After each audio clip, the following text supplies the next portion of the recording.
el iPad para presentar, por supuesto, si se ve algo mal o estoy hablando sobre la nada, me avisan, please. Me interrumpen y me avisan y cambio por la laptop. Bueno, tema de hoy. Continuamos con la serie, con la hermosa serie de esta semana de algoritmos de aprendizaje supervisado. Y hoy vamos a ver 3 algoritmos muy usados y bastante conocidos de aprendizaje supervisado. Voy a tratar de explicar la teoría detrás y algún que otro detallecito interesante. Y si me sale bien, porque puede fallar, en la primera vez puede fallar estrepitosamente, voy a tratar de explicar algunas teorías detrás de las cuentas que salen atrás. Obviamente no me interesa entrar en super teoría, pero sería lo suficiente para entender el concepto y justificar lo básico, ¿no?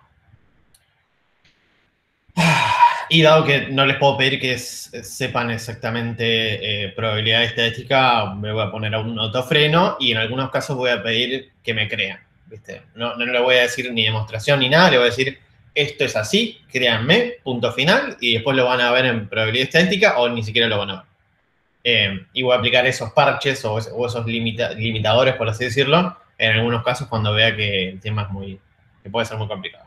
Bien. Empecemos. Como todo, estos 3 algoritmos son basados en ejemplos, ¿no? Supervisados. Nos tenemos que dar ejemplos para que entiendan. Y vamos por el primero. El primero se llama KNN, que se llama K-Nearest Neighbor, ¿sí? Del nombre podemos sacar allá bastante su comportamiento, ¿no? A ver si se grafica. Tenemos 1, 2, 3, 4, 5, un montón de glide. Ah, creo que tengo que tocar 2 veces y se pone el anteúltimo. Ok, puedo hacer eso. Bien. De la K viene el nombre de la cantidad de vecinos o vecinos cercanos que vamos a usar para este modelo. Entonces, sigamos. El objetivo de este modelo particular es... Esto está re lento. El objetivo de este modelo particular es intentar, dado una nueva instancia, predecir su label, ¿correcto? Y la forma de predecir su label que este algoritmo hace es decir, bueno, si ya tengo a mi dataset original anotado, ¿no? Ya tengo sus correspondientes labels. Yo podría usar esos mismos para clasificar los otros. ¿Y cómo los podría usar? ¿Cómo los podría usar? Bueno, ¿qué tal la intuición de usar los que están más cercanos? ¿Sí? Y al usar los que están más cercanos, entre comillas, el más cercano debería ser lo más similar, ¿no? Y llega esa teoría a decir, bueno, en vez de 1, dejamos los K más cercanos, ¿sí? Y tratemos de predecir la clase. Y entonces, bueno, empecemos a jugar con este algoritmo y tratar de entender cómo funciona. Lo que vamos a ver en este gráfico es, el principal parámetro que tiene este modelo de K-Nearest Neighbor es la cantidad de vecinos a utilizar en el cálculo de la nueva instancia. Esta estrellita, ¿sí? Es la nueva instancia o el punto que yo quiero clasificar, que no tengo idea a qué corresponde, si es la clase A o la clase B. Y lo que voy a hacer es elegir una cantidad de vecinos para tomar una decisión. Para tomar la decisión si ese punto nuevo corresponde a la clase A o la clase B, ¿no? Y entonces podemos ver que eligiendo un K igual a 3, decidimos que es de la clase B, esta nueva instancia. Y también, casualidad, panqueque total, que si elegimos K igual a 6, la nueva instancia ahora es de la clase A. ¿sí? Entonces, por este mismo motivo estoy diciendo que la correcta elección de ese K va a impactar mucho en el accuracy o o en la performance, más precisamente hablando, de este modelo, ¿sí? Y continuemos evaluando este tema de los K vecinos. Para eso les voy a presentar una forma que se puede tratar de observar la región o importancia que tiene cada punto en la decisión de este modelo. Y para eso se usa este diagrama que se llama diagrama de Voronoi o Voronoi, no tengo idea cómo se pronuncia, no me interesa. Lo importante es que lo que vamos a hacer es, dado un punto, ¿sí? Que ya tenemos en nuestro set de entrenamiento, vamos a pintar toda la zona que es única a ese punto. ¿Qué quiere decir única? Que es la que está más cercana a ese punto y no está cercana a ningún otro, ¿sí? En este caso, ¿sí? Podemos ver fácilmente que el punto donde pasa esta recta, ¿sí? Ocurre, o sea, se produce esa línea porque tenemos a dos puntos, el amarillo y el negro, muy cercanos entre sí, y la división se produce equitativamente. Todos los puntos tienen la misma importancia. Entonces, se va a pintar cada región en base a esta lógica, no me importa cómo se calcularía de verdad, o sea, quiero que entiendan el concepto del gráfico, ¿sí? Y podemos ver que también este punto negro, ¿sí? Va a tener predominancia sobre toda esta región. ¿Por qué? Porque no hay otro punto más cercano a ese negro que está presente en el momento de aplicar este diagrama, ¿sí? La otra forma de verlo es, yo me paro acá, y en esta X y digo, ¿dónde está el punto más cercano del dataset, ¿no? Y da que el punto más cercano es el que está acá, ¿sí? Esa es la forma de verlo, como la inversa. Bien, apliquemos un diagrama de Voronoi a un modelo de KNN con algún set de datos y coloreemos. Entonces, vamos a ver distintos K y cómo va evolucionando el diagrama de Voronoi. Juan, si querés corregime la pronunciación, porque si no voy a quedar todo el tiempo diciendo la pronunciación incorrecta en el video y voy a quedar como pelotudo. No, diagrama de Voronoi. Voronoi. Sí. Ok. Bien. Veamos qué significa variar el K, ¿no? ¿Qué significa tener un K que empezamos en 1 y lo vamos subiendo, ¿no? Podemos ver que el diagrama de Voronoi hace, para cuando tenemos varios puntos y pintamos del mismo color, ¿sí? Para puntos que son de la misma clase, vamos teniendo, por así decirlo, regiones, ¿no? De una cierta clase versus la otra. En este caso tenemos dos clases, pero bueno, el diagrama de Voronoi nos va dejando claro que tenemos distintas regiones. Y esas regiones van cambiando a partir del K que vamos usando, ¿sí? Podemos ver que esta región, vamos a comparar las dos, los dos, este puntito amarillo, ¿sí? Originalmente estaba amarillo en K igual 1, porque si consideramos un punto en el espacio, ¿sí? Acá decíamos cuál es el punto más cercano, aparecía el amarillo y listo. Pero cuando tratamos de decir, bueno, este punto en el mismo lugar, ¿no? Cuando ya empiezo a considerar más de un vecino, ¿de qué color sería? Entonces, anteriormente, cuando K igual era 1, hacía solo esta radio, pero ahora cuando K igual a 3, yo lo que estimo es que debe estar tomando más o menos esto, ¿sí? Del cálculo para hacer los vecinos. Entonces el punto se panquequea y se pone en verde. Y bueno, el diagrama de Voronoi queda así. Si seguimos aumentando K, ¿sí? Vemos que empieza a pasar algo interesante. ¿Qué empieza a pasar, chicos?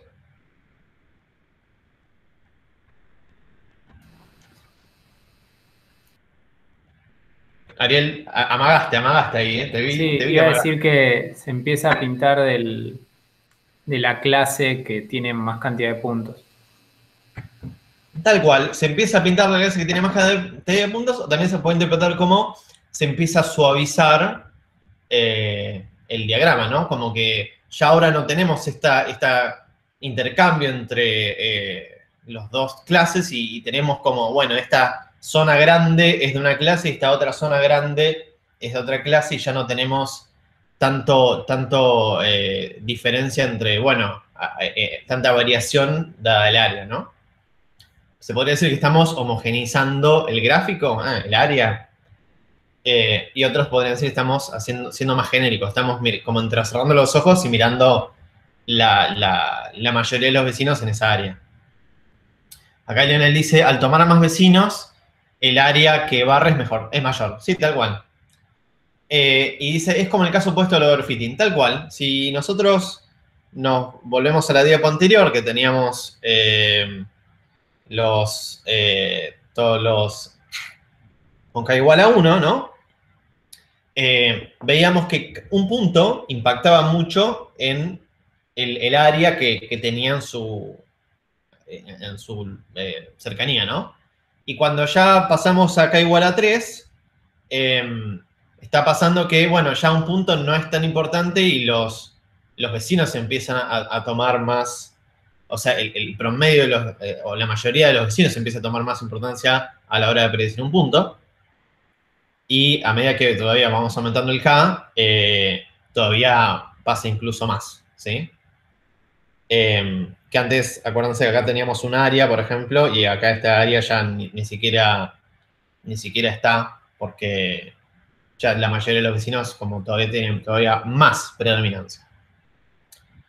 Entonces, tratemos de mapear los conceptos que ya hablamos anteriormente. Si teníamos, acuérdense el árbol de decisión, si teníamos, yo voy a utilizar la jerga que ya tenemos en el curso.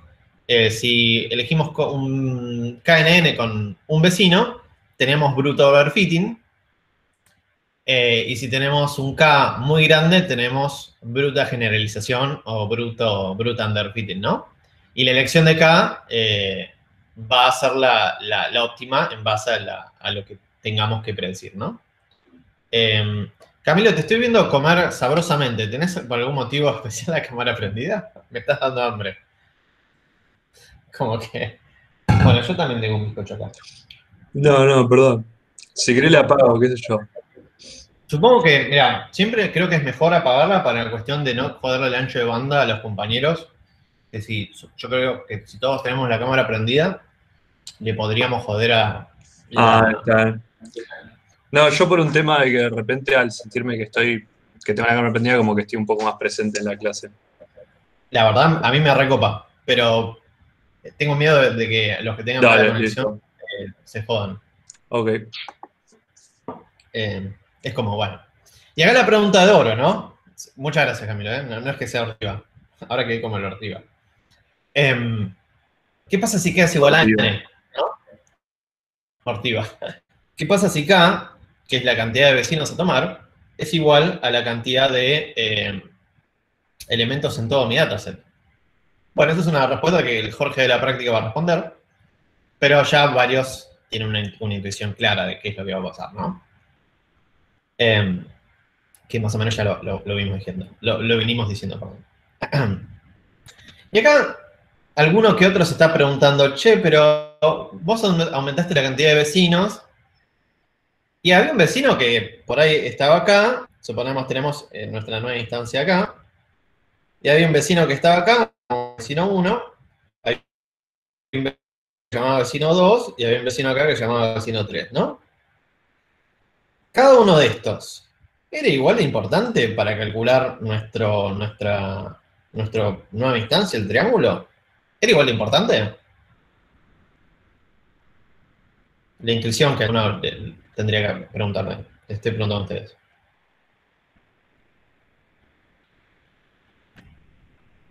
O sea, si hago k igual a 1, esto sería, como quedaría así, k igual a 2 sería así, k igual a 3 sería así, ¿no? Como que los vecinos que voy tomando, ¿no? Pero yo tranquilamente puedo ver que el triángulo, que es el nuevo lugar que quiero predecir, el punto 1 está mucho más cerca, el punto 2 está más lejos que el punto 1, y el punto 3 estaba mucho más lejos que el punto 2 y 1, ¿no? Y acá dice Lionel, el último es menor, el último es menos parecido a la del central. El último es menos parecido. Bueno, no sabemos si es menos parecido, pero la intuición justamente sugiere que al estar más lejos, habría una pequeña... Sí, tal cual, como que cae más lejos. Y al estar más lejos, uno intuiría de, bueno, si están más lejos, relativamente hablando, los puntos más cercanos deberían ser más importantes a los puntos más lejanos, relativamente hablando. No sé cuán importante, pero deberían ser en un orden, ¿no? Si yo tuviese que ordenar esto, para decir cuál me importa más la opinión o con respecto al otro punto, yo podría en mi ranking, podría decir que poco... tipo, primero está el 1, segundo está el 2 y tercero está el 3, ¿no? Que poco uso de vocabulario. Pero bueno, se entiende que en el orden de importancia intuitiva, los más cercanos deberían tener más votos, por así decirlo, y los que están más lejos deberían tener menos votos. ¿Cómo piensan que este algoritmo es muy intuitivo? Por eso les estoy preguntando cómo piensan ustedes que podríamos hacer para darle más bola a los que están más cerca y darle menos bola a los que están más lejos.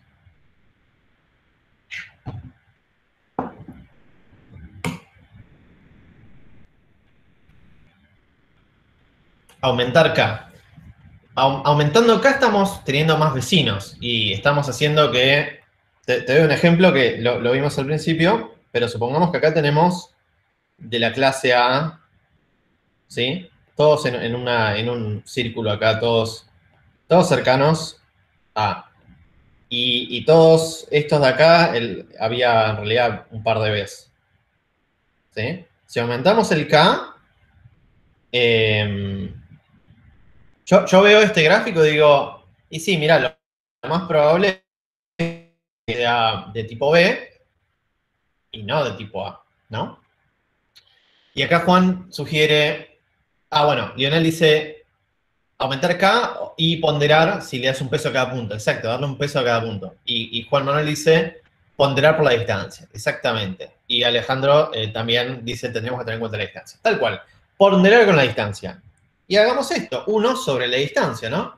¿Sobre la distancia de qué a qué? Sobre la distancia de la nueva distancia hacia cada uno de los puntos. Entonces tengo una distancia... esto debería ser una llave.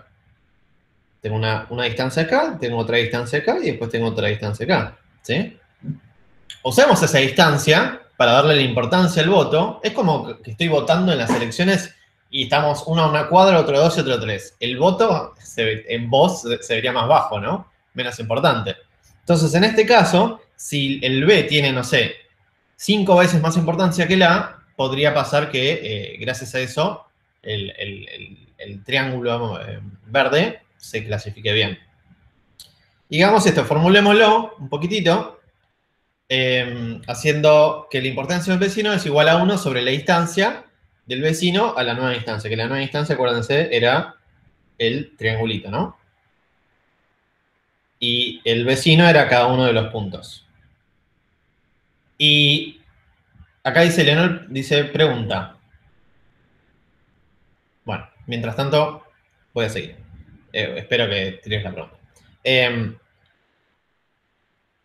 Ya alguno que otro dice, che, pero ¿qué onda la distancia? Porque recién estabas en 2 dimensiones y es fácil calcular la distancia en 2 dimensiones, ¿no? Es como restás X, restás Y, tendrías una distancia. ¿Eso podría ser una forma de distancia?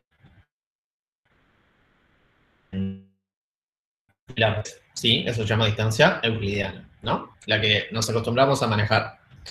Y la pregunta de oro es, ¿hay más formas de calcular distancia? En este modelo, en el universo del Machine Learning, por así decirlo? Y la respuesta es sí. La distancia euclidiana es una de ellas, y después tenemos otras distancias que la más famosa después de la euclidiana, famosa entre comillas, y que técnicamente no es una distancia, pero se usa como distancia, es la distancia coseno, que es la diferencia de ángulo, ¿no? Entre dos vectores. Y después tenemos muchas más que dejo el link eh, de ese canal que tiene estas distancias y hay un montón de otras, ¿no? Lo importante que entiendan es que aplico la formulita de distancia entre el vecino y la nueva distancia, me da un número y eso hago 1 sobre eso. Y acá Leonel pregunta, ¿qué criterio se usa para pesar la distancia? Digo, porque 1 sobre x, porque 1 sobre x y no sobre x al cuadrado, ¿no? Leonel está diciendo, che, la distancia es que me importa un montón, hace distancia acá al cuadrado. Porque acuérdense que el cuadrado, puse un 2 acá, porque la distancia al cuadrado es como mucho más importante, ¿no? Que la lineal, ¿no? Esta es la lineal y esto es como el cuadrado. Cuadrado ahí. Entonces, cuando tenemos poca distancia, estoy hablando muy gallego, ¿no? Cuando tenemos poca distancia, metele de 1 a 3, la lineal y la cuadrática más o menos en magnitud están, y después ya la cuadrática se va de mambo y como que penaliza un montón la distancia. ¿Sí? Es como el magnetismo, ¿no? Que está de la distancia al cuadrado. Entonces, sí, esa podría ser una tranquilamente. No lo pensé, pero podría ser una forma de calcular la distancia, es al cuadrado y darle durísimo. O incluso esto podría ser, ahora que lo pienso, un parámetro más del modelo para decir, che, a mí me interesa que esto sea otro parámetro más, que lo podemos poner como, no sé, m. Eso es una m. Otro parámetro más de nuestro modelo. Creo que ese canal no tiene este parámetro, pero una librería X la podría tranquilamente implementar porque es bastante válido tratar de que la distancia no sea lineal. La única cosita es que, bueno, hay veces que sea lineal o que no sea, que no sea lineal, mejor dicho, por ahí se te complica de aplicar algunas cositas de eficiencia, pero en teoría esto no debería ser tan loco de hacer. Bien, entonces, conclusión, ponderamos la importancia de un vecino cuando yo voy a votar, ¿no? Supongamos que tenemos el caso anterior, supongamos que un medio era la distancia del punto 1, más un cuarto, la importancia del punto 2, más un sexto, la importancia del punto 3, y por ejemplo este votó por la clase A y estos votaron por la clase B. Estoy poniendo un ejemplo. Y si no me salen si me salen bien las cuentas, creo que la clase que quedaría para el triángulo es la A. Si no voy a dividir esto más, voy a poner 40 y 60 para no parecer burro. Y acá, si bien había dos vecinos que votaban B y solo uno con A, al ponderar por la distancia, hacemos que el triángulo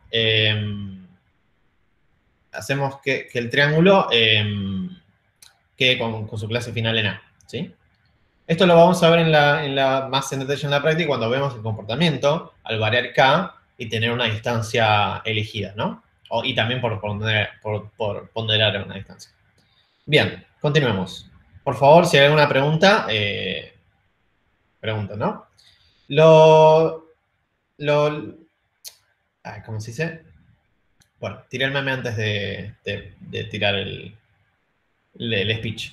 ¿Qué pasa si a mí me interesa, acuérdense como en árbol de decisión, ¿no? Tener una proporción, cuando llegamos al final, quiero en realidad, tengo la clase mayoritaria, como dijimos antes, y también puedo tener la proporción. Entonces me pueden devolver, KNN puede devolver las probabilidades. Si volvemos un poquito para atrás, acá perdí todos mis dibujos. No, pará. Acá, perdón, Acá lo que podemos rescatar es, si sumamos estas dos y dejamos esta, si yo le pido al KNN que me devuelva las probabilidades, me va a decir, bueno, hay 0,5 de chance que sea de A y después hay, no sé, un 1 sobre 40 más 1 sobre 60 que sea de B, que es algo muy chiquitito. Voy a poner un dibujito ahí chiquitito que diga, este es un número muy chico. Pero es una proporción igual, ¿sí? Ok. El meme de Take. Sí. Alto spoiler. Bien. Continuamos. Esto yo lo había puesto. Ok. Entonces, KNN nos permite que nos devuelvan una lista de todas las posibles clases que puede tener esa nueva instancia y sus probabilidades asociadas o sus scores asociados. Y una forma, bueno, ya esto ya lo dije, podemos calcular de dos formas. La más común, para que nos dé, entre comillas, una probabilidad normalizada, en realidad un score normalizado que vaya de 0 a 1 y que la sumatoria de las distintas clases sea 1, ¿no? Porque si usamos distancia, esa sumatoria no va a ser 1. Sacamos la distancia de lado y es la cantidad, si volvemos para atrás sin usar la distancia, es simplemente las veces que aparece esa clase en los vecinos más cercanos sobre K. Entonces la sumatoria nos va a dar 1, ¿no? En el caso anterior es fácil decir, bueno, de A era 1, si sacamos el peso anterior, ¿no? De A era 1 sobre 3 y, coma, de B era 2 sobre 3. Y entonces estos dos, la suma de todas las, comillas, probabilidades de todas las clases me da 1, ¿no? Entonces, nada, eso. Esto es para sacar más info. A veces los modelos que usamos no necesariamente necesitamos la clase mayoritaria, sino saber más info de las distintas clases y dejar al usuario final elegir qué hacer. A veces pasa. Hay una cuestión de tener cuidado con esas cosas, pero lo vamos a ver mucho más adelante, que excede bastante el curso. Así que voy a continuar. ¿Hasta acá alguna pregunta? Bien. Igual, por favor, pregunten, no tengo ningún problema. Esta es la parte ecuacional, que si alguien quiere tratar de formalizar esto en una ecuación, ¿no? Esto es exactamente lo que dije antes de cantidad de clases, que es de esa cantidad de veces que aparece esa clase en los vecinos más cercanos, dividido K y tenemos la sumatoria de eso y eso me da las cuentas. Y acá estamos calculando para esta nueva instancia la probabilidad de que sea amarillo y la probabilidad de que sea negro, ¿no? Y agarramos K igual a 5. En este caso estamos haciendo K igual a 5. Bueno, ya lo tenía este gráfico acá. Qué boludo. Bueno, K igual a 5 y hacemos la cantidad de veces que aparece una clase, que en este caso hay solo dos clases, es amarillo. Entonces aparece una vez amarillo, divido K, que es 5, y la cantidad de veces que aparece negro, que es 4, divido 5. Acá alguien le pregunta, pensaba algo. ¿Qué quilombo si tenés dos clases y todos los puntos desparramados por todo el espacio N? Queda medio obsoleto el algoritmo, ¿no? En realidad, no necesariamente. Yo no lo diría desparramados porque desparramados, la definición de desparramados no me preocuparía, ¿no? Si yo tengo un espacio gigante y agarro los K vecinos, esto sería igual de útil hasta cierto punto, puede fallar. Y la respuesta más teórica es sí, el main-fold, o sea, cómo están distribuidos los datos en el espacio, tranquilamente puede cagar este algoritmo. Pero eso excede bastante lo que es la clase, ¿no? Una cosa con respecto a eso, o sea, si vos tenés mucha dimensionalidad en tus datos, es casi inevitable que las instancias queden muy separadas por el espacio. Y que, o sea, al haber alta dimensionalidad, ya lo mencionamos varias veces en la materia, aparece el problema de la maldición de la dimensionalidad. Uno de ellos es que el espacio se vuelve inabarcable, entonces queda como si fuese un espacio esparso o ralo, como dijimos ayer. en el cual pierde sentido también este algoritmo. Sí. Y por eso venía... Ah, bueno, todavía no. Después, voy a abarcar un comentario de la dimensionalidad después, que tenía una demo de Tekken, una foto de Tekken. Quería decir que este algoritmo también funciona para más de 2 clases, ¿no? Podemos ver... ¿Esto tiene zoom? ¿Se podrá ver ahí? Podemos ver que acá decimos, tirame el plot en 2D de la clase 1 con respecto al resto y decime la probabilidad en este espacio de que esto sea de 1. Y el 0, el azul, se puede decir que es el menor probabilidad, y el rojo es mayor probabilidad. Esto tiene mucho sentido con respecto al dataset original, ¿no? O los puntos originales, ¿no? Donde tenemos el 1 ahí arriba a la derecha, con todo rojo, entonces es súper esperable que la, entre comillas, probabilidad se distribuya de la misma manera, ¿no? Y aplicamos esto para cada una de las clases y puede pasar, ¿no? Para el 2, sabemos que el 2, si lo vemos con respecto a los puntos originales, está abajo a la izquierda, así que hasta ahí está bien. Y después lo mismo con el 3, ahí está medio jodido el 3 porque se va a pelear contra el que está arriba a la derecha y el que está abajo a la izquierda, entonces como quedó en el medio sanguchito. Y más o menos, si vemos en los puntos originales, el 3 podría aunearse o atenuarse del extremo superior izquierdo, ¿no?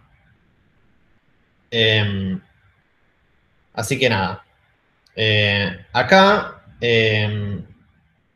viene el meme de Taken, que es la dimensionalidad nos llamó al modelo y dijo,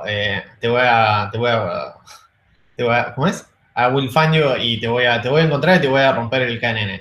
Porque sí, inevitablemente, como otros modelos, sufre de la dimensión de la maldición de la dimensionalidad, que es mientras más dimensionalidad tienen los datos, acuérdense, dimensionalidad igual a cantidad de features, ¿no? Cantidad de columnas que hay que pasarle al modelo, ¿no? Mientras más dimensionalidad tenemos, menor performance empieza a tener el modelo. Y llega un punto que nos sirve. No vamos a entrar mucho en detalle en esto. Un poquito lo voy a entrar en detalle intuitivamente en la práctica, pero lo vamos a ver más de la perspectiva de otra cosa. Pero no quiero tirar spoiler, así que continuemos. Bien, resumen de KNN. Si alguien lo estará pensando, por ahí no sé si lo estará pensando o no. Yo cuando estaba estudiando esto no pensaba nada, así que vamos a ser sinceros. El resumen de KNN es, la técnica es simple, ¿no? Todo lo que hicimos hasta ahora es súper entendible, incluso tranquilamente lo podrían implementar ustedes. Si alguien les tira bueno, esta es la función de distancia, es agarrar un for, calcular la distancia entre todos los puntos con respecto al nuevo, ¿sí? Y quedarnos con los más, hacer un sort y quedarnos con los más cercanos. O ni siquiera tenemos que hacer un sort, nos quedamos en una listita de los K más cercanos. Siendo K chico, eso es ODN, ¿no? Ni siquiera tenemos que hacer N log N para ordenar.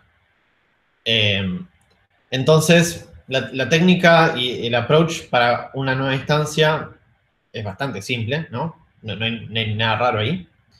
El entrenamiento, entre comillas, ¿no? Que igual es una pequeña aclaración a la práctica, pero el entrenamiento es muy rápido o inexistente, ¿no? Porque uso los puntos para predecir el nuevo punto, y cuando viene un nuevo punto agarro todos los puntos anteriores y hago un for. Y ya está. Entonces no hay un, entre comillas, modelo de machine learning como estamos acostumbrados a ver como, por ejemplo, el árbol de decisión, ¿no?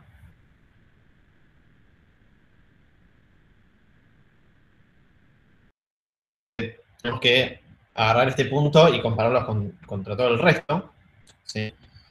Y el modelo, entre comillas de vuelta al modelo, ocupa mucho espacio porque es proporcional a la cantidad de puntos que tenemos en el dataset. Corolario de esto, podría optimizarse un poquito si ya alguno está pensando, che, pero podés agrupar puntos que son muy, muy cercanos entre sí en un punto y darle un poco más de importancia, o sea, por 2 de importancia a ese punto, sí, se puede bajar, o, por así decirlo, bajar la resolución de los puntos y agrupar puntos. Eso es una, a veces, técnica que se hace. Pero en la mayoría de las librerías se usa el como está, ¿no? Porque después en la práctica voy a tirar 2 librerías que ya no sé, no están tan, no les interesa tanto el tema de guardar esto de esa manera, sino que les interesa más el guardar, hacer la query más rápida. Y bueno, les dejo para la práctica, ¿no? Lo mismo que hacemos con otros, por ejemplo, el modelo de la clase pasada de árbol de decisión podía distinguir atributos irrelevantes, ¿no? Gracias a lo de ganancia de información o Gini, podía, y lo vimos en la última parte de la práctica, que era esta variable nunca lo usé, como me chupo un huevo y listo, nunca lo usé ni nada. Lamentablemente, vamos a ver, bueno, no lo vamos a ver mucho en la práctica, es como, voy a mostrar cómo performa un poquito, si jodemos con los datos, pero ya les tiro un spoiler. Lamentablemente este modelo es muy susceptible a que le pasen datos basura, por así decirlo. Entonces, idealmente los features que le tienen que pasar a este modelo tienen que estar seguros de que no son ruido. Porque si le pasamos cualquier cosa y esperar, ¿viste? Rezarle al modelo para que ande, independientemente de la calidad de cada feature, no va a pasar. Este modelo es muy susceptible al ruido o la calidad de cada uno de los features. Acá hay una pregunta de Juan que dice, ¿no siempre es posible calcular una distancia, entre comillas, que tenga sentido, no? Depende. La que mayormente se usa es la distancia euclidiana o la coseno. Digo distancia coseno, pero en realidad un matemático viene y nos pega un chancletazo, ¿no? Porque, entre comillas, no es literalmente una distancia, pero es una forma de calcular. Y esos dos se usan y si tenés un vector, ¿sí? No sé, 3 dimensiones, podemos calcular tranquilamente la euclidiana. Pero la pregunta del millón es, 1, si por ejemplo, vamos a asumir que 3 era basura. Si 3 era basura, 3 tiene la misma importancia que x1 y x2. Y entonces, nos va a pasar que en la distancia euclidiana no va a ser significativa, no va a ser importante. Entonces, vamos a calcular, entre comillas, mal la distancia y nuestro modelo no va a performar bien. Y de la otra manera, hay una segunda pregunta que es, ¿qué pasa si están escalas muy distintas, no? Uno ya puede intuitivamente ver, ¿sí? De vuelta, agarramos la variable x3, ¿no? Que era basura. Imaginemos que ahora la escala de x3 era por 100 del resto, ¿no? ¿Qué esperan que pase? ¿Qué esperan qué variable mueva la distancia euclidiana?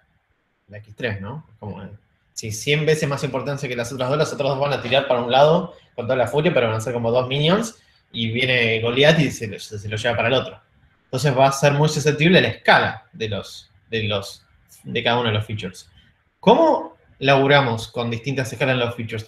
Si tan solo tuviésemos una clase de Feature Engineering que nos enseñe cómo lidiar con tratar de normalizar de alguna manera los features, ¿no? Qué lástima que no tenemos una clase así. Bueno, lo vemos en la práctica, no se preocupen. Después, a ver, Juan dice... No termino de entender tu pregunta, Juan, así que si querés lo vemos, a ver si, sí, está justo tapado. ¡Ah, no! Tirate una... Dale. Si querés, cuando agarremos esto en la práctica, agarrás el mic y lo preguntas. Y yo puedo volver a las diapos o lo que sea. Bien, vayamos al siguiente modelo. El siguiente modelo es de como que viene un poquito áspero ahora, pero ténganme fe, y acá vamos a aplicar un par de parches teóricos o secciones de créanme, se los prometo que funciona, y síganme, no los voy a defraudar, sería políticamente hablando, ¿no? En vez de meterme con esta cosa horrible de probabilidad, yo me voy a ir a un notebook, mentira, un anotador, y les voy a pedir que me sigan felizmente, espero que esto se vea bien, les voy a pedir que me sigan con un par de cositas, ¿no? La primera es, créanme, no me importa cómo, créanme, que esto ocurre. La probabilidad de que un evento ocurra dado otro, ahora vamos a ver qué significa que un evento ocurra dado otro, ¿no? Pero como cuentito de Winnie the Pooh, nada más. La probabilidad de un evento A dado un evento B es igual a la probabilidad de un evento B dado A por la probabilidad del evento A dividido la probabilidad del evento B, ¿sí?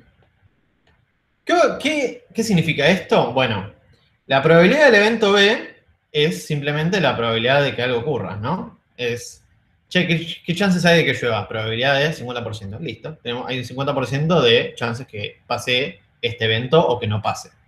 Lo mismo con una moneda. ¿Qué probabilidad de que salga cara? O sea, probabilidad de cara. Probabilidad de, entre comillas, cara. La probabilidad de cara es igual a 0,5, ¿no? Porque sabemos que si tenemos una moneda, cada vez que Greenberg approves, vean,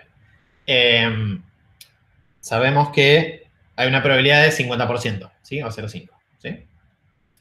Bien, hasta ahí. Y lo importante ahora es la probabilidad de algo dado algo. Yo te lo podría interpretar como la probabilidad de que salga cara, dado que sé que salió, vamos a hacer un ejemplo re pelotudo. Síganme, por favor. La probabilidad de que salió seca. Salió seca. ¿Cuál es la probabilidad de que salga cara si se seca? Es re boludo. Alguien me contésteme instantáneamente.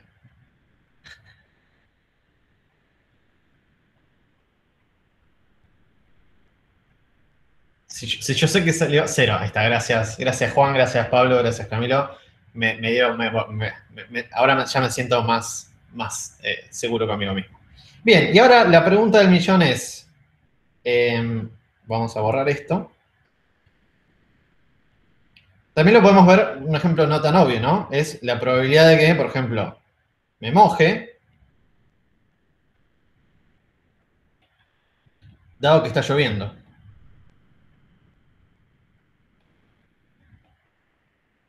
¿Qué quiere decir esto? Uno lo puede ver, a ver, ¿podría caminar por la calle y mojarme si está lloviendo? Sí. Pero también podría ir por, no sé, los bordecitos de los balcones y zafar, ¿no? Pero vamos a ser sinceros. Dado que está lloviendo, ¿cuál es la probabilidad de que me moje? Y bueno, muchísimo más alta, ¿no? Que si no estuviese lloviendo, ¿no? Entonces, esta probabilidad que se llama probabilidad condicional, o sea, este evento que me moje está condicionado en base a una situación que está pasando, ¿sí? O que sabemos que pasó o que está pasando, ¿sí? Y va a afectar la probabilidad de ese evento. Entonces, que esté lloviendo está afectando la probabilidad de que yo me moje. En cambio, si está soleado, está afectando la probabilidad de que me moje, porque sabemos que es menor. Entonces, esta línea lo que hace simplemente es decir, y quedémonos ahí, y nada más de teoría, de que esta línea hace que el evento que está lloviendo o el evento que está a la derecha afecte el evento que está a la izquierda. ¿Sí? Eso necesito que entiendan de probabilidad. Nada más. ¿Sí? Que si les pregunto, ¿viste? ¿Qué saben de probabilidad? Me dicen, sé esta ecuación de acá arriba, ¿sí? Esta de acá, me la pueden recitar como el himno y no me importa si la entienden o no, está perfecto. De hecho, yo tampoco lo entiendo. Y la otra es que sepan, bueno, que la intención de base de qué es la probabilidad y qué es la probabilidad condicional, ¿sí? Que está componiendo esas dos cosas. Y por ahí voy a tirar un par de palabritas sobre esto, a medida que voy explicando el modelo que queremos hacer. que no me importa si las entienden o no, y no me importa si las retienen o no, pero por ahí les sirve, le ayuda un poquitito al que sabe algo de probabilidad, pero la verdad no me importa, ni lo vamos a preguntar en la materia estas cosas. O sea, vamos a preguntar de esto, no sé qué vamos a preguntar honestamente porque no le podemos exigir mucho. Entonces vayamos al modelo, ¿no? Voy a hacer esto un poquito más chico, creo que se ve bien igual. Y acá puedes hacer una recta hermosa. Y vamos a el modelo, ¿no? Naive Bayes. Naive Bayes, el muchacho, trató de usar la probabilidad para crear un modelo, ¿no? Y entonces, el flaco recibe, estoy inventando una historia cualquiera, ¿no? Citation needed, basado en hechos reales. El chabón recibía en su casilla de mail todo el tiempo spam, ¿no? Y acá tengo ejemplos con Viagra gratis, pero bueno, si soy guarango me pueden censurar en el chat. Pero a mí me pareció divertido y lo voy a seguir así, pero por favor, si a alguien le resulta ofensivo, por favor, cállenme. Entonces decía, che, qué embole. Acá Juan dice spam depende para quién, tal cual, depende para quién, pero estaba el señor, vamos a ponerle Pepito, y spam depende para quién. Sorry, no entienden ni sarcasmo ni los chistes, quiero que lo sepan. Bien, continuemos. Entonces, le llegaba a su mail todo el tiempo promociones, viste, de Viagra gratis. El chabón estaba cansado, decía, ¿por qué me llegan todo el tiempo promociones? ¿Qué puedo hacer para zafar de esto? Entonces, empieza a leer los mails, a título solamente informativo, no iba a comprar nada, por supuesto. Empieza a leer los mails y dice, che, acá hay un conjunto de palabras que se repiten todo el tiempo, ¿no? Yo podría hacer alguna pequeña lógica que, basada en la cantidad de palabras que aparecen ciertas veces las cosas en un mail, automáticamente hacer un algoritmo que me lo manda a borrar o a trash o no deseado o algo así. Entonces pensó y le salió algo. Y lo trató de mapear a la justamente ecuacioncita que vimos antes. ¿Qué trató de hacer él? Bueno, dijo, che, ¿qué probabilidad hay de que algo sea spam, dado que en el mail aparece la palabra Viagra? Jamás en mi vida iba a pensar que en la facultad iba a escribir Viagra en una clase, quiero que sepan. Y gratis. Ahora ya aparezco en La Nación, ¿viste? ¿No? Profesor, vende, no sé qué. Bien. Entonces, está a tiempo de parar ahora, ¿no? Bueno, pongamos vacaciones gratis. Y cuando yo diga vacaciones, guiño, guiño, ustedes van a entender. Sí, mejor voy a sacar esto. Vamos a poner entre rojito, vacaciones. Perdón, me equivoqué. Pero a mí me parecía vacaciones. Si aparece el término vacaciones, sí es un caso real, por eso me parecía dólares gratis, me gusta, perdón. Y cambiemos a dólares gratis, que sabemos que es spam completamente. Y el que cliquea en dólares gratis es un boludo. Dólares gratis. O sea, su propio dueño, o algo así, su propio jefe. Bien, sigamos, no me quiero tergiversar. Bien, dólares gratis, ¿no? Y entonces dice, bueno, che, ¿cómo lo puedo...? Agarra y se pone a leer cada uno de sus mails, los que eran spam y los que no eran spam, empieza a contar la cantidad de veces que él trata de hacer esto, ¿no? Y lo trata de, acuérdense, vamos a volver a la ecuacioncita que era, bueno, la voy a poner acá, en otro color, que era la ecuacioncita que vamos a copy-pastear, acá vamos a aplicar sin tener idea de dónde sale ni nada, que acuérdense que la probabilidad de A dado B es igual a la probabilidad de B dado A por la probabilidad de... ¿Cuál era? ¿Ves? Vamos a copiarla porque yo no me acuerdo. La probabilidad de A dividido la probabilidad de B, ¿no? Vamos a agarrar y vamos a poner esto acá y va a escupir algo. ¿Qué va a escupir? Y entonces, esto va a salir como... Esto va a ser igual, vamos a poner igual acá, a la probabilidad de que aparezca dólares, y la probabilidad, o sea, vamos a poner un i acá, y que aparezca gratis, dado que sabemos que es spam. Pero Jorge, yo agarré un mail que ni lo leí y estoy asumiendo que es spam. Es probabilidad esto. Si fuese spam, por decirlo, ¿qué probabilidad hay de que aparezca la palabra dólares y gratis, no? Y lo mismo, después es la probabilidad, por la probabilidad de que, ¿cuál era? De que aparezca dólares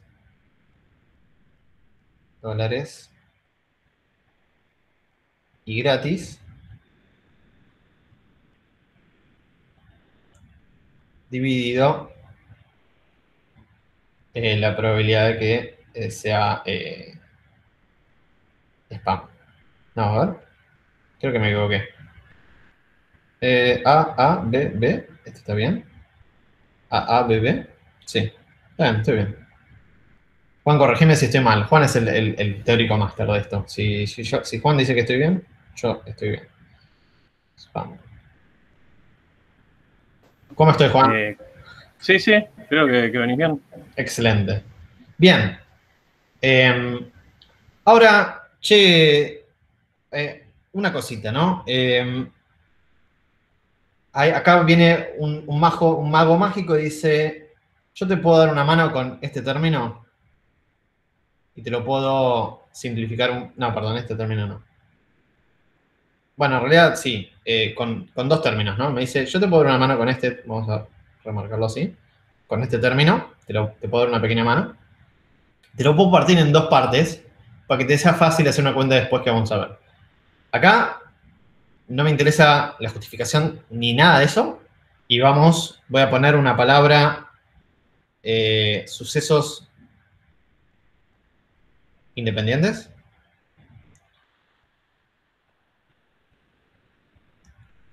Y no me interesa, el que no entendió esto, no me interesa por qué. ¿Ok? Esto es para los de que usaron prueba y puedan, estoy dividiendo esto porque esto. No me interesa si no se entiende. ¿Ok? Y entonces, acá lamentablemente voy a aplicar limitadores para no tergiversarnos y explicar probabilidad estadística que no competen a esto. Pero obviamente esto es cachos de conocimiento que después agregan y no hay problema. Esto lo que nos permite es dividir esta cosa y decir, la probabilidad de que sean dólares. Para una cosa, sí, está al revés. O sea, dólares y gratis va abajo y spam arriba. Ah, ok. Ya me parecía. Acá, ¿no? Ahí probabilidad de spam y abajo la otra, claro. Sí, ya me salía mal esto. Sí, gracias.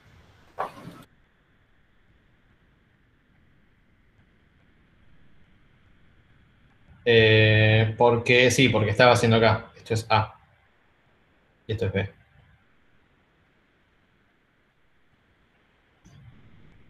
Y entonces tenemos B y A y B. Está bien. Dólares. ¿Ves? Hasta yo me equivoco. Dólares y gratis. Gracias, Juan. Bien. Bien. Entonces, continuemos. Gracias a esta cosa, sabemos que vamos a poder dividir esto, entre comillas dividir, y multiplicarlos en dos partes. ¿Por qué? No me importa. ¿Y para qué me sirve esto, Jorge? Y bueno, porque esta forma de como presentar así las probabilidades nos da un puntapié muy copado. Spam.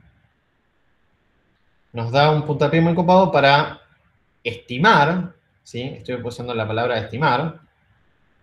Dólares. Acá también estoy como separando los términos porque son sucesos independientes. Palabra que nadie entendió y no me importa. Pero lo puedo hacer. Son asunciones que toma el modelo, por eso viene el nombre del naive. Naive es como ingenuo, ¿no? Dice, yo asumo que estos dos sucesos son independientes, no tengo idea si son o no, y asumo.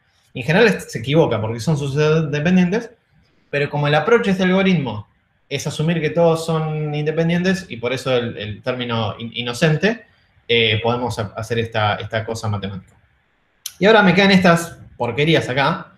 Y si yo tuviese una distribución, no importa ahora muy bien, una distribución teórica hermosa, ¿viste? No, esta es una distribución pepito. Yo podría reemplazar esto. Pero lo que voy a tener que hacer en realidad es basarme en los datos que yo tengo, o sea, en el señor, ¿cuál era el nombre que estaba haciendo el filtro de spam? Vamos a ponerlo el señor Valles. El señor Valles, cuando estaba armando su algoritmo, no tenía la distribución correcta de spam y no spam, sino ya estaba todo feliz. Lo que va a hacer es decir, igual que la moneda, ¿no? Nosotros no sabemos en realidad si una moneda tiene una distribución 50-50. No tenemos ni idea. Y la única forma que tenemos real, digamos, de saber la distribución de una moneda es tirarla. Y mientras más veces las tiramos, más seguros estamos que tiene una cierta distribución, ¿sí? Acá lo mismo. Yo no tengo idea de cuál es la distribución de estas probabilidades. Lo único que voy a hacer es agarrar los mails que tengo y contar. Y en base a las cuentas voy a estimar, por eso viene la palabra estimar, los valores. ¿Y qué quiere decir esto? Acá vamos a lo gallego. Sí, a lo gallego y después viene la Real Academia Española y me queda pinas, ¿no? Pero a lo gallego esto es, contame la cantidad de veces que apareció dólares cuando el mail era spam. Es solo contar, es agarramos, filtramos por los que Valles agarró y los marcó como spam, lee todos los mails y va contando un poroto cada vez que aparece la palabra dólares. Supongamos que aparece, no sé, 22 veces, porque es un montón de veces que apareció, ¿no? Lo mismo con este.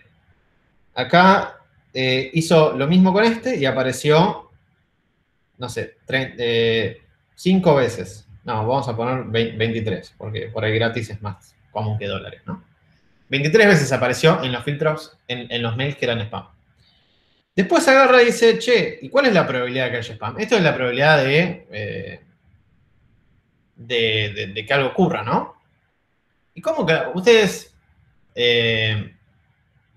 sí, acá Leonel dice, para saber posta hay que tirarla infinitas veces, tal cual, hay que tirar infinitas veces para saber el número real.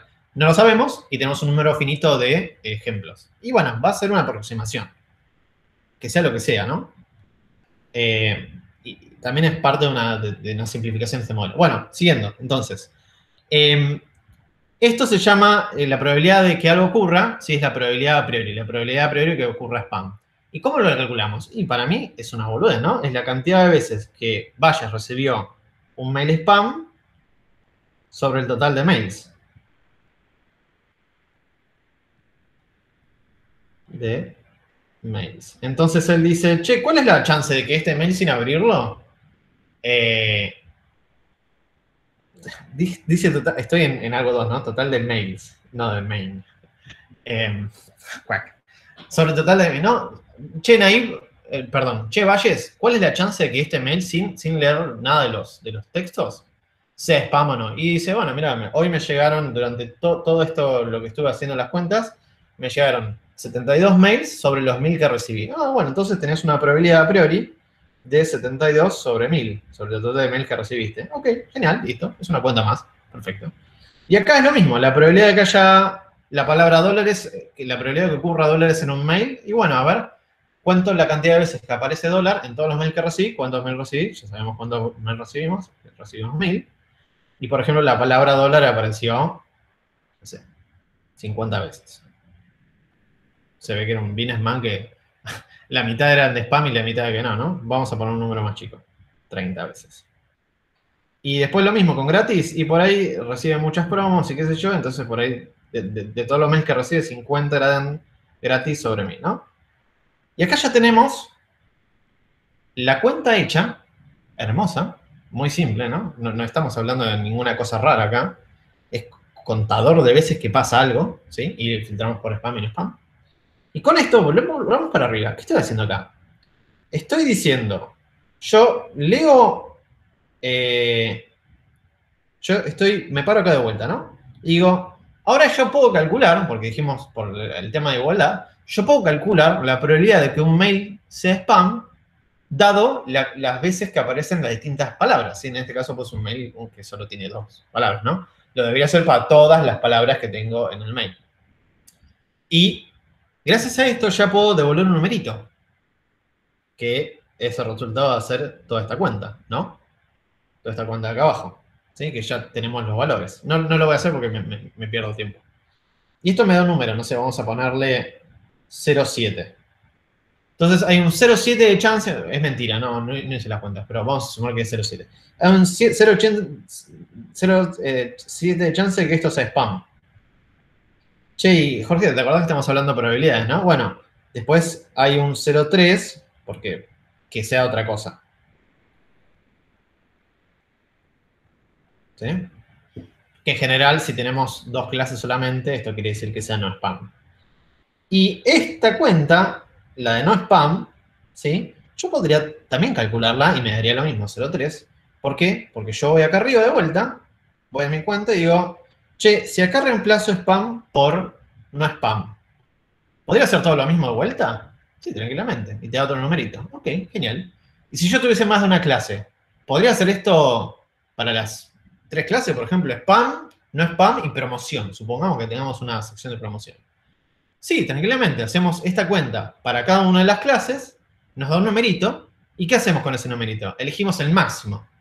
Entonces, si, supongamos, vuelvo para atrás, bueno, al final, ¿no? Yo agarro y digo, bueno, me sale un 0,7 que sea spam. Después un 0,1 que sea no spam o normal, vamos a poner normal. Y después sale un 0,2 que es promoción.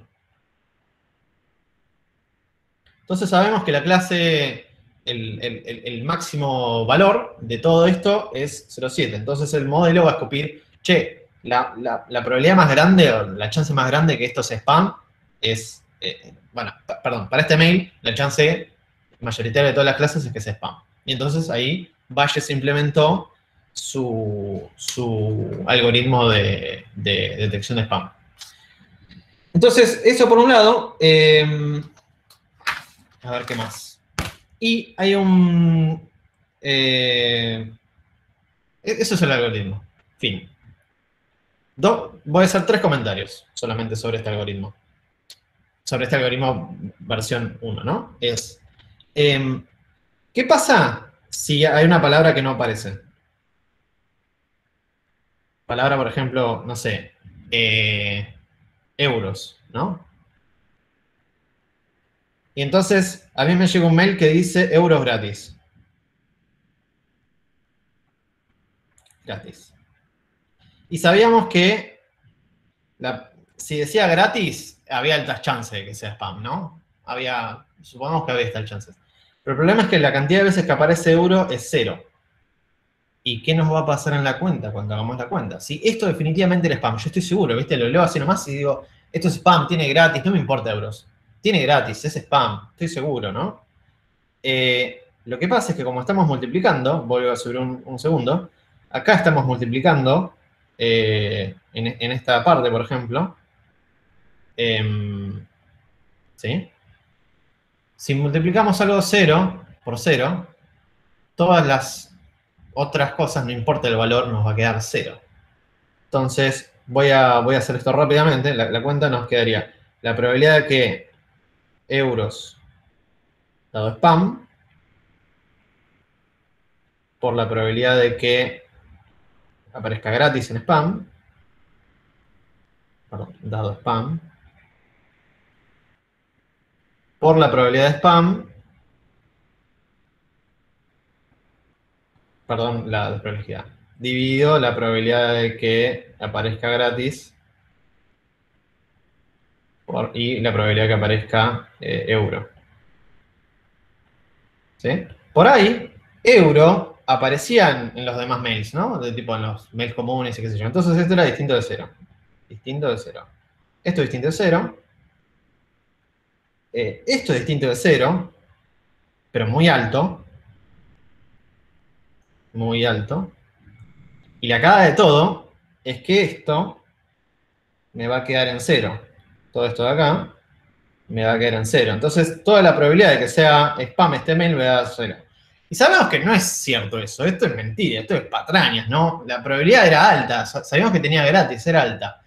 Bueno, Bayes dijo, che, me olvidé este caso, ¿qué hago, qué hago, qué hago? Bueno, lo que hizo fue lo que se llama, entre comillas, smoothing, o no sé cómo llamarlo en español, suavizado, ¿no? Y dice, ¿sabes qué? Para las palabras, dado un filtro, ¿no?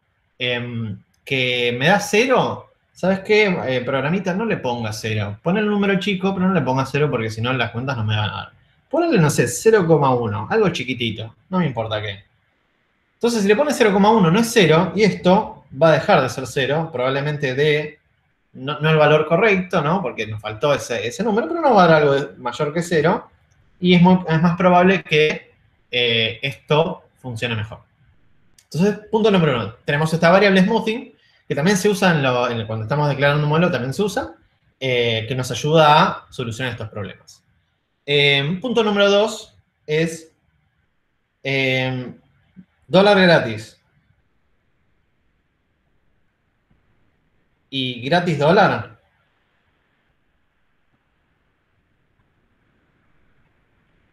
Para el modelo, esto va a cumplir las mismas probabilidades spam versus no spam que cualquiera de las dos. ¿Por qué? Porque no tiene en cuenta el orden, este modelo.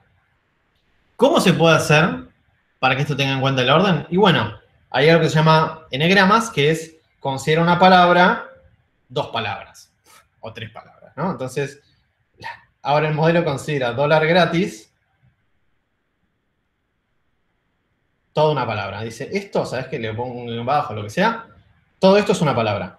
Ok, ¿qué problema tiene esto? Esto funciona, soluciona el orden, pero el problema es que se me explota la cantidad de combinaciones que pasan. Y entonces el modelo puede funcionar más porque estamos... perdemos la cantidad, perdemos la generalización y por ahí es tan esparso, tan rara me queda la matriz de apariciones, porque por ahí gratis aparece un montón y dólar aparece un montón, pero dólar gratis aparece 2 veces y no es un muestreo suficiente para tener la verdadera estimación. Entonces, ahí cagamos. Entonces, esto funciona, nos da el orden, pero ahora nos fuimos a una matriz muy esparsa que no tenemos suficientes muestras para hacer la correcta estimación. Entonces, no nos sirve. Al menos que tengamos una cantidad millonésima de mails con un montón de texto, ahí podría funcionar. El único inconveniente que nos faltaría es que nos entre en memoria. Y una cosita es, como dijo Juan el otro día, es más resistente, tiene menos varianza y más slow, ¿sí? Es más resistente a los datos de entrenamiento, o sea, los datos de entrenamiento varían un poquito, y el modelo más o menos se la va a bancar, va a seguir diciendo lo mismo, y va a tener un sesgo por ahí más marcado porque está asumiendo un montón de cosas, ¿no? Bien, esto fue Naive Bayes para variables categóricas, ¿sí? O variables que puedo contar la cantidad de veces que ocurre algo, ¿sí? Variables discretas o con un contador, ¿sí? ¿Y qué hacemos con variables continuas? Bueno, con variables continuas, a ver, quiero ver hasta qué parte de la diapo me adelanté. Con variables continuas, esto ya lo hicimos, esto ya lo hicimos, esto ya lo hicimos, estamos en pizarra, acá. Con variables continuas, acá se hace un poquito de cosas raras, pero no importa si no lo entienden o no, quiero que entiendan 2 boludeces atómicas, ¿sí? Que tampoco me quiero entrar mucho, pero tenemos una función, no me importa qué, y tiene 2 valores, ¿no? Uno que es su forma de desviación, por decir, se usa desviación, pero es como el ancho de esta función depende de una variable, y dónde se mueve esta función, ¿sí? Donde se mueve esta función es como un cangrejo, mírenlo como un cangrejo, que se mueve así, o Pac-Man, es otro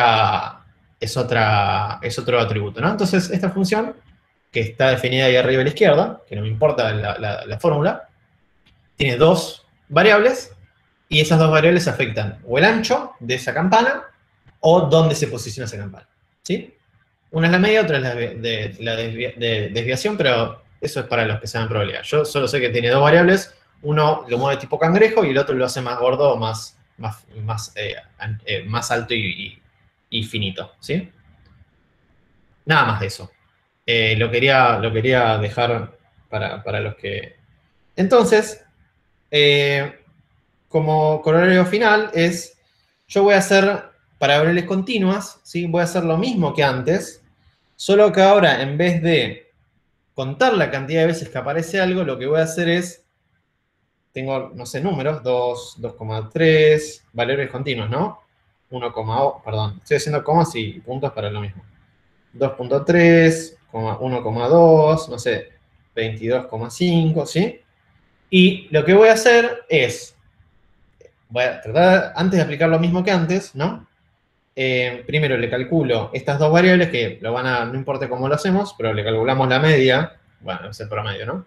Y la desviación estándar, que la cosecita, no me importa ahora si lo saben o no, pero le calculamos esos dos.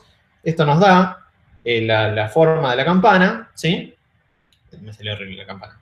La forma de la campana y gracias a eso, ahora le podemos consultar a la campana cosas. ¿Qué cosas le podemos preguntar? Y bueno, yo antes hacía probabilidad de que algo sea 2. Perdón, la probabilidad de que algo ocurriese, ¿no?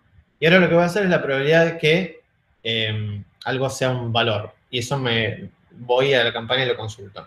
No importa mucho, de vuelta, acá vamos a aplicar un limitador del por qué. No importa mucho. Yo lo que voy a hacer es ir y conseguir este valor de la función. No me interesa por qué esto está andando así.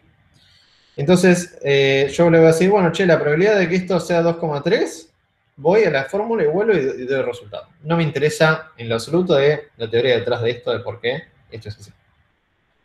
Entonces lo que vamos a hacer es lo mismo que antes, no sé, estamos calculando la cantidad, ahora supongamos que ya no tenemos mails, porque mails es algo discreto y las palabras son algo discreto, ahora tenemos la probabilidad de que, no sé, base al peso del mail, sea spam o no spam, y entonces planteamos la ecuación, la probabilidad de que esto sea spam, dado que el mail pesa, no sé, 1,3 megabytes. Y hacemos lo mismo que antes, hacemos la misma operatoria de darlo vuelta por B, viste, dado, qué sé yo. Y cuando nos preguntan la probabilidad de que esto sea 1,3 megabytes dado spam, ¿sí? O la probabilidad de que algo sea 1,3, ¿sí? Lo que hacemos es, esta campanita, vamos a la campanita a completar el valor y volver, ¿sí? Y uno preguntará, che, pero Jorge, ¿tenés una campanita por condicional? Sí. Vamos a tener esta campanita, por ejemplo, la de spam, que la calculé agarrando los pesos de todos los mails que eran spam, y después debo tener otra campanita dando vuelta por allá, en algún otro lado, no spam, que tendrá los pesos de los mails que no eran spam. O sea, por ahí los pesos de los mails que no eran spam eran mucho más chicos.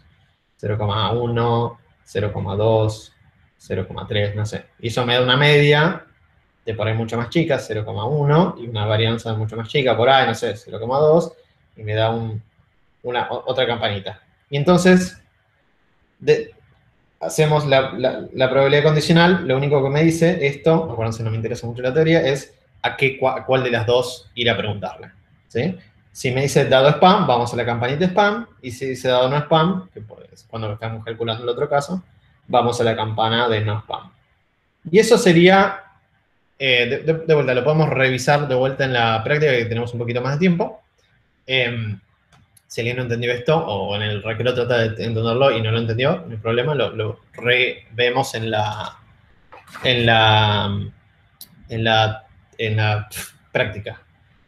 Comentario final de esto es, acá también se hace un smoothing, es más complicado, más complicado.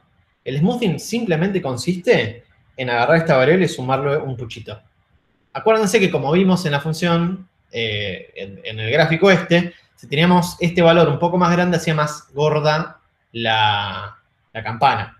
Entonces, ¿por qué me interesa que sea más gorda la campana? Si yo tengo un número que aparece pocas veces, ¿sí? Esto me va a dar 0. Y voy a tener el mismo problema que tenía antes. Ahora, si tengo una campana, ¿sí? Más gorda, por así decirlo, más suavizada, la probabilidad de que esto va a seguir siendo poca, pero por ahí zafo y me da un número chico. Con hacer un poquito más gorda la campana, hacemos un suavizado en esta forma continua de laburar con bayesianos. Por eso les mostré la fórmula al principio de cómo graficar. No me interesa en lo absoluto de qué usar, de la teoría detrás de esta función.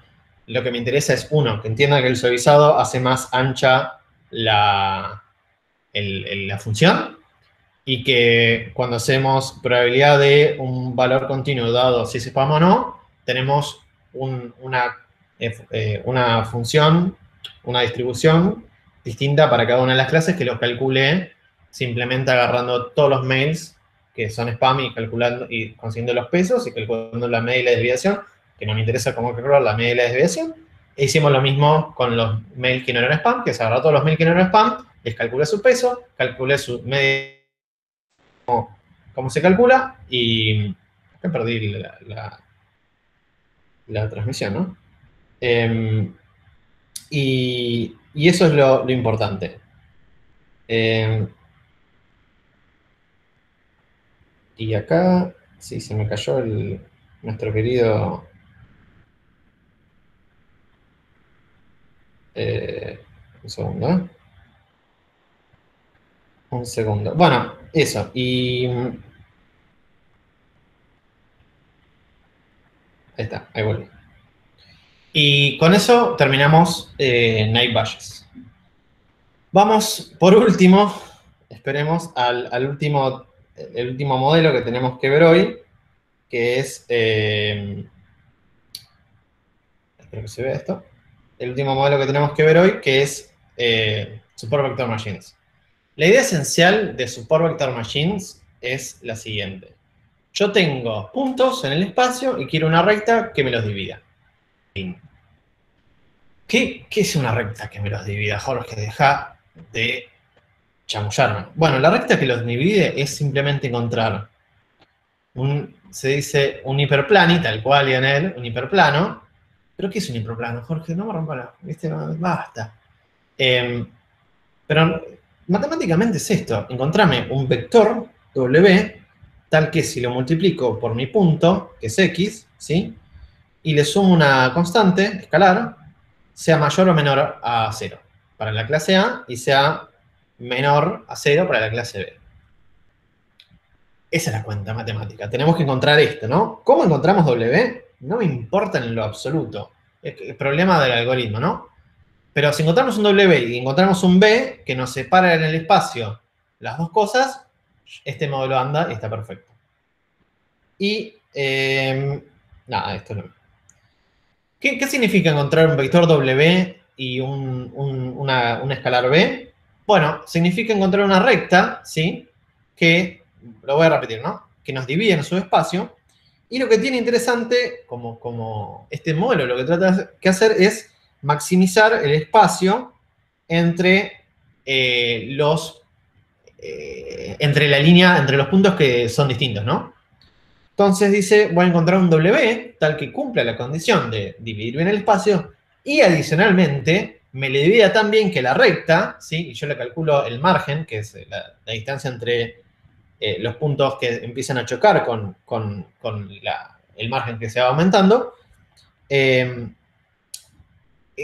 Aumentar el margen tal que los puntos estos que chocan, que se llaman support vectors, ¿sí? Le pusieron un nombre así, yo le digo puntos que chocan, permiten que el margen sea el mayor posible. Wow, permiten el margen, listo, ya está. Esta es la definición. Y entonces, la intuición detrás de esto, ¿sí? Me quedo sin tiempo, lo voy a dar en la teórica, perdón, en la práctica, que es simplemente, ¿qué lo voy a dar en la práctica? Pero es hacer una proyección sobre un plano. Pero no importa, lo vemos en la práctica, porque si no me quedo sin tiempo. Esta demo está recopada para el que, tipo, Jorge, no entiendo nada, listo, no hay problema. Esto no me va a andar para nada, porque no tengo mouse y teclado acá. Así que voy a dejar de transmitir acá y voy a transmitir acá. Pues, futuro comprarme un mouse y teclado para el iPad, o ya es demasiado cheto. Sí, yo creo que es demasiado cheto. Bien. El link, a mí me gustó el link porque como que te da la intuición de, che, todo muy bien, pero bajémoslo a tierra, ¿no? El link este, lo que hace es, ¿se ve lo que estoy compartiendo? Sí, ¿no? Olviden esto. Ahí está. Lo que hace es encontrar un punto, ¿sí? Tal que de un lado me queden los verdes y del otro lado me queden los rojos. Este verde, ignórenlo por favor, no importa, no importa, no importa. Y lo interesante es que acá voy poniendo puntos y la línea va a tratar de cambiar a los lugares donde me quede el margen más grande, ¿sí? Y este margen cambia, ¿no? Bla, bla, bla, y en un momento va a pasar, alto spoiler, ¿no? Que estoy haciendo puntos, bla, bla, y de repente mi algoritmo se empieza a marear y ¡ah! Explotó todo. Me quedó todo rojo, a pesar de que había puntos acá que no eran rojos, ¿no? Como que el modelo hizo ¡ah! Y se rompió. ¿Qué está pasando acá? Lo voy a responder porque me quedo sin tiempo, sorry. Lo que está pasando acá es que el modelo no pudo encontrar una recta tal que pueda separar los puntos rojos y verdes, ¿no? Y esto quiere decir que los datos no son linealmente separables. Oh, no son linealmente separables. Qué macana. Si tan solo hubiese una forma para solucionar esto. Bueno, la hay. Bueno. Si no son linealmente separables, es decir, por ejemplo, este caso o el que mostré recién, lo que se hace es, Super Vector Machine, la magia de todo esto, lo que hace es tratar de llevar estos puntos a otra dimensión, ¿sí? Es como irse a un universo paralelo, donde tiene más dimensiones. ¿Cómo más dimensiones? Si tenías dos variables, ¿no? ¿Qué dice ahí? ¿Cómo vas a sacar Z? Métele. No me importa. Super Vector me dice, yo te la consigo, maestro, vos no preocupate. Es inventada, pero esta nueva dimensión hay muchas chances que me permita separar linealmente en esa dimensión los puntos. Y después vuelvo para atrás y te tiro la clasificación. ¿Cómo funciona? Bueno, acá tenemos un ejemplo re banana, que es, bien, tengo que cerrar esto. Re banana, donde eleva al cuadrado los puntos. Entonces tenemos otra dimensión, tenemos una recta y eleva al cuadrado en dos dimensiones, ¿sí? Y puede pasar una recta ahora entre los puntos tal que se puedan dividir. Genial. Che, pero según mis amigos de numérico me dicen que agarrar algo que es a una dimensión superior, resolverla ahí y bajarla a la dimensión donde estaba, cuesta un montón y es computacionalmente súper costoso, ¿no? Me dicen que no se puede. Y acá viene nuestro amigo, vamos a llamarlo Vector. No, mentira, no, Vector no, pero creo que es un ruso o un polaco que inventó esto, no me acuerdo el nombre. Que dice, no te preocupes, amigo, yo no te voy a hacer, no te voy a obligar a inventar una transformación que vaya a un espacio superior, que resuelvas el problema y que vuelvas para abajo. Yo te voy a dar algo que se llama kernels, que te van a simular esto, a los datos como que van a estar flasheando y van a pensar que van a estar en esta dimensión superior, pero en realidad no van a estar en esa dimensión superior, sino que el producto, la multiplicación, ¿sí?, de estos dos puntos cualquiera, van a pensar que están en esa dimensión, pero no es así. Y gracias a ese truco, ¿sí?, o ese engaño, los puntos ahora piensan que están en otra dimensión. Y Jorge, ¿a mí qué me importa? Que la multiplicación de los puntos estén en otra dimensión. ¿Qué me importa a mí? Estamos resolviendo ¿qué? Vamos para arriba. Estoy resolviendo esto. Quiero encontrar un W multiplicado. Opa, multiplicado por algo. Oh, y si yo cambio esta multiplicación, quiere decir que esto sigue funcionando. Y la respuesta es sí. El flaco de SVM modeló todo el problema en base a la multiplicación. Y gracias a eso, ahora si cambia la multiplicación, todo sigue funcionando, ¿sí? Entonces, lo que va a hacer, y va a proponer distintos kernels, distintas formas de multiplicar, pero gracias a que todo el problema, el modelo, encontrar el hiperplano, todas las otras restricciones que me estoy obviando completamente, que restringen a W, ¿no? Todos se basan en la multiplicación. Cambia la multiplicación y mientras no rompa nada, esto sigue andando. Genial. Entonces ahora el kernel trick nos permite meter distintos kernels. Entonces, los más conocidos kernels, así por arriba los voy a contar, que es el polinomial, ¿sí?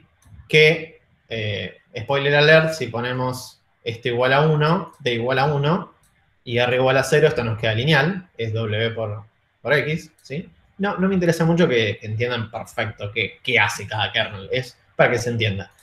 Y si elegimos un r mayor que 0 y un d lo que sea, nos empieza a quedar un polinomio. El d es el grado o degree del polinomio, ¿sí? Y después se sigue viendo, ¿no? ¿Alguien se sigue viendo? Sí. Se ve. Gracias. Después está el otro que es radial kernel, ¿sí? No importa ahora si se entiende o no. Pero acá tiene la intuición de que algún que otro compañero lo tiró en el de nearest neighbor, ¿no? Pero si pones la distancia al cuadrado, ahí puede ser. Bueno, este tiene distancia al cuadrado, ¿no? Entre dos puntos agarra la distancia y la eleva al cuadrado. Y el alfa es qué tan importante es esa distancia. Comentario súper al margen, se dice que radial kernel se puede representar como un polinomio de grado infinito, entonces está recopado porque es como la generalización o un kernel más complejo que polinomial. Por último tenemos la sigmode, que ya no me interesa, y hay otros kernels que tienen CVM, que tampoco me interesa entrar ahora en detalle. Los kernels más usados son lineal, polinomial, sigmoideo. Este es el polinomial, que vemos que tiene una pequeña curva, ¿sí? Este es el radial, que es como hace círculos. Uno lo podría ver como si fuese Canier's negro o algo así, como que tiene la vecindad en mente, o algo así. Y eso. Podemos ver, quiero entrar a la demo de recién. Esta demo permite cambiar de kernel. Cambiémoslo de kernel.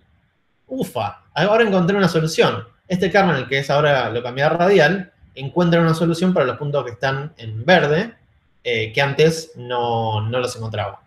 Antes explotaba. Y por último, ustedes notaron, ¿no? Al principio que les dije que ignoraran ese punto verde que estaba en el ejemplo, qué sé yo. Eso porque no hay diferencia entre lo que yo estoy diciendo, encontrar un W, que perfecto, te diferencia los temas.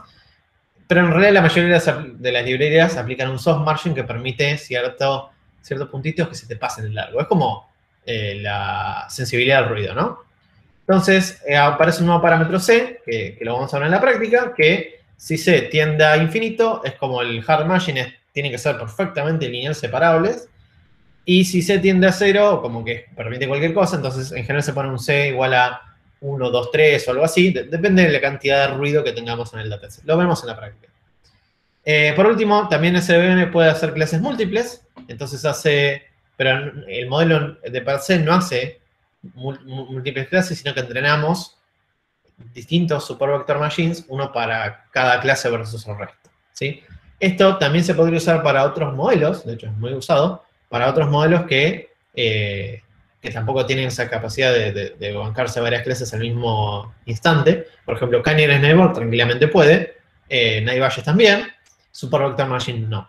Entonces lo que hace es este truco de entrena n supervector machines, n siendo la cantidad de clases y hace esa clase versus el resto. Nada, es para comentarlo. Más info, este es un video de YouTube que me pareció recopado, donde entra mucho más en teoría sobre la explicación de supervector machine, que me encantó. Y último comentario, SVM es iterativo, pero como está mapeado matemáticamente, se va a scope de la materia, ¿no? No hay óptimos locales, o sea, va a encontrar siempre la solución óptima. Y tiene un par de parámetros de esto. Bien, ya está. Vimos KNN, Bayes Classifier o Naive-Bayes. Bueno, perdón, Naive-Bayes. Estos son dos son uno. Y supervector machines. Fin de la teoría. Creo que terminé más o menos en tiempo. ¿Alguna pregunta de esto?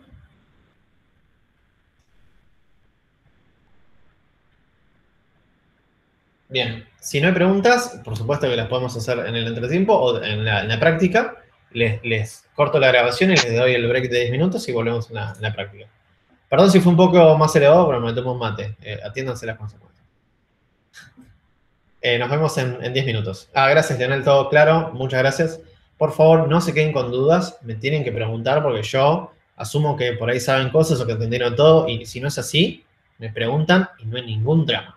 Nos vemos en la práctica. Corto la grabación.